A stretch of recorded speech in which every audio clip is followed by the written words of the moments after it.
Two long straight wires run parallel to each other along the x-axis. One wire carries a current of 4 amps to the left. The other wire carries a current of 2 amps to the right.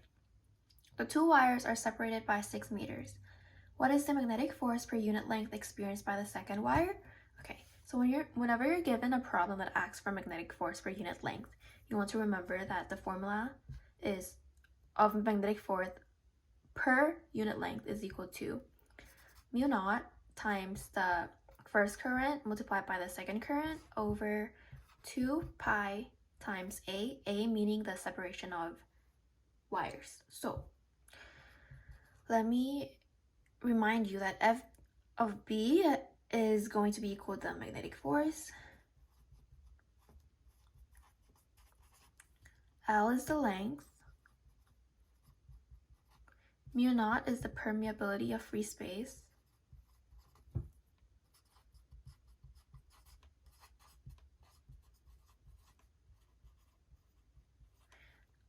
I sub 1 is going to be the current 1. I sub 2 is going to be current number 2. And A is the separation of wires. Okay? Now, next up, you want to look at the problem and see, okay, what does it tell you? So FB over L is equal to mu naught, which mu naught is a constant, so we don't write anything for there. I sub 1, so the first current, it says here that one wire carries a current of 4A. So current is 4 for the first one. And the other wire carries a current of 2A. I sub 2 is 2. We don't care about the direction at this moment because we're just looking at the current, okay? Now, next, divide that by 2 pi times A. It says here that the separations, the two wires are separated by 6 meters, so separation is 6.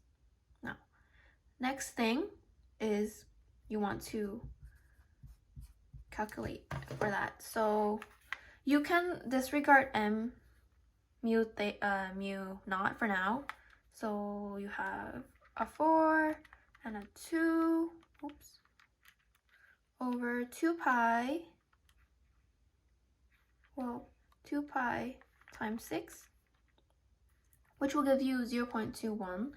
But if you want to keep it as a fraction, you don't need to put it into a decimal form. So you cross these two out, you have mu naught 4 over 6, which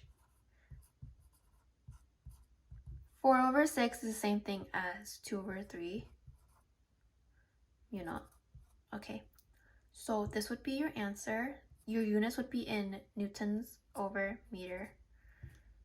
And here you go.